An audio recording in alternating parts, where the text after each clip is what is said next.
aku ciptakan manusia dan jin melainkan untuk beribadah kepadaku, mentauhidkanku,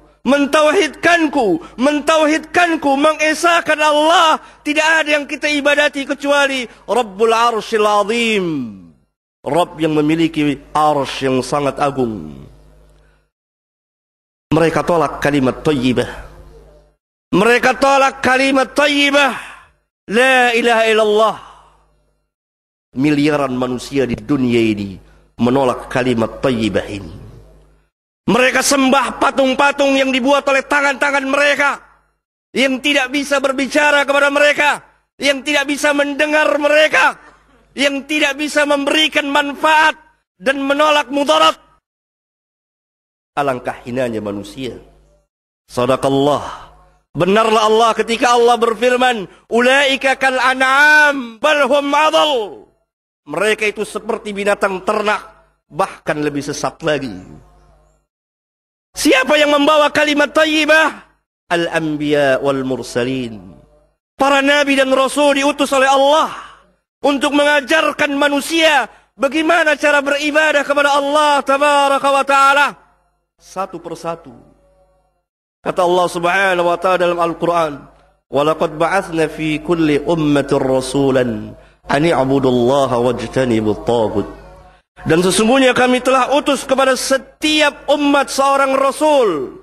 Yang rasul itu kami perintahkan untuk mendakwakan kepada manusia, wa'budullaha, sembahlah Allah.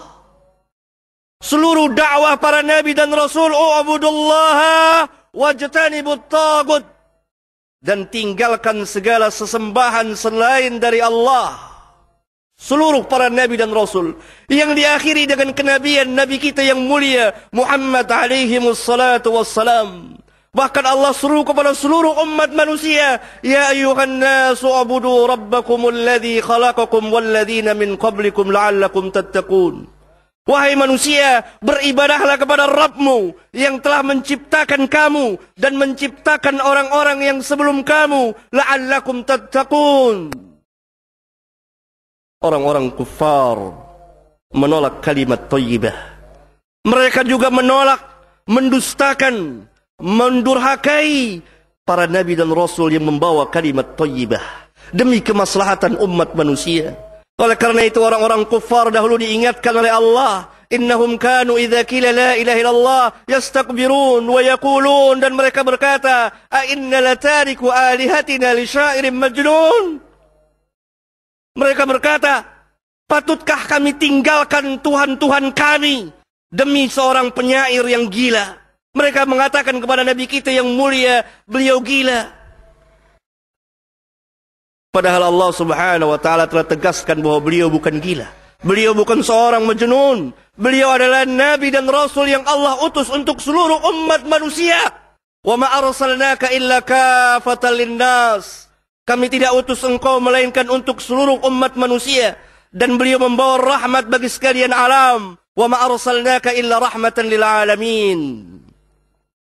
Maka lenyaplah, hancurlah segala bentuk kejahiliahan setelah Allah subhanahu wa ta'ala mengutus beliau membawa dinul Islam yang dibawa juga oleh para nabi dan rasul dari Adam sampai Isa bin Maryam, yang diakhiri dengan kenabian beliau alaihi wassalatu wassalam.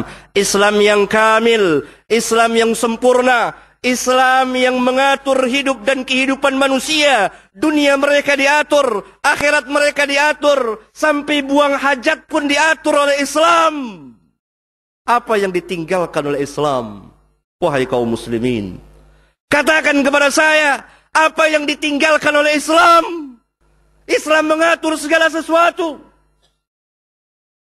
Oleh karena itu beliau sallallahu alaihi wasallam pada hajjatul wada' pernah bersabda, kata beliau, ala kullu syai'in min amril jahiliyah tahta qadamai mawdu'un. Ketahuilah oleh kalian, segala sesuatu dari urusan jahiliyah yang ada sebelum beliau diutus, yang ada sebelum datangnya Islam, tahta qadamai, berada di bawah kedua telapak kakiku. Maudhu'un, dibatalkan. Segala urusan jahiliyah, tidak ada lagi zaman jahiliyah setelah diutusnya beliau. Tetapi kita dapat terkena sifat dan perbuatan jahiliyah.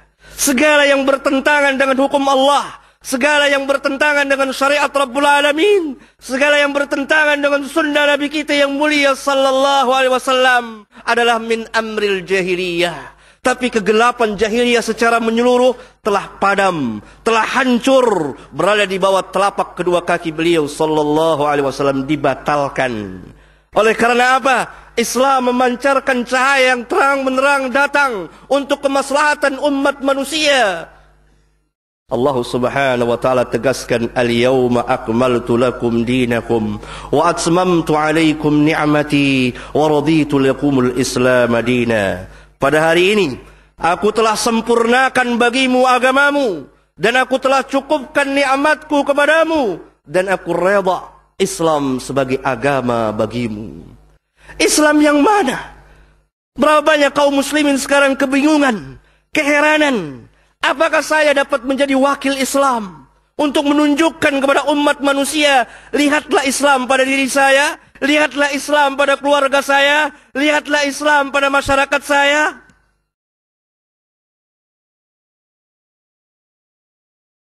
Saudara-saudara yang saya muliakan, sangat disayangkan dan ditangisi oleh Islam bahwa kita kaum muslimin telah menyia-nyiakan hidayah Rabbul Alamin yang sangat besar, yang akan menyelamatkan kita dari api neraka Jahannam, yang akan menyelamatkan kita dari kekalnya di dalam neraka Jahannam, yang akan mengantarkan dan membawa kita kepada Jannatul Firdaus bersama anak dan istri kita, bersama keluarga kita, bersama masyarakat kita, seluruh kaum muslimin. Kata Nabi SAW, seluruh umatku akan masuk jannah kecuali yang tidak mau. Adakah kaum muslimin yang tidak mau masuk surga? Kullu ummati yadkhuluna al-jannah. Semua umatku akan masuk surga illa man aba, kecuali orang yang enggan. Alangkah bodohnya kaum muslimin yang tidak mau masuk surga. Para sahabat ditanya, para sahabat bertanya, siapa yang tidak mau? Tidak masuk di akal. Ada orang tidak mau masuk surga, kenikmatan yang luar biasa, yang kekal dan abadi. Kehidupan dunia ini sementara saja, kehidupan yang kecil, kehidupan yang singkat. Sebentar selesailah perjalanan kita dalam kehidupan dunia ini dan kembali ke alam barzah.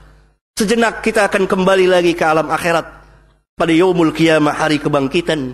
Apakah ada orang yang menolak? Kata Nabi SAW, orang yang mendurhakai beliau, orang yang tidak mengikuti beliau. Karena seseorang tidak mungkin taat kepada Allah kecuali dia terlebih dahulu taat kepada Rasul. Karena Allah turunkan risalahnya kepada Nabi yang mulia untuk disampaikan kepada umat manusia dan diikuti oleh manusia. Mayyuti'ur Rasul faqad ata Allah. Barang siapa yang taat kepada Rasul, maka sesungguhnya dia telah taat kepada Allah. Mafhum yang dapat kita pahami, orang yang tidak taat kepada Rasul, maka dengan sendirinya dia tidak taat kepada Allah Subhanahu wa ta'ala. Dalam ayat yang lain Allah Subhanahu wa ta'ala tegaskan, Qul in kuntum tuhibbunallaha fattabi'uni yuhibbukumullah wa yaghfir lakum dhunubakum. Katakan, ayat yang mulia ini merupakan ujian turun sebagai ibtila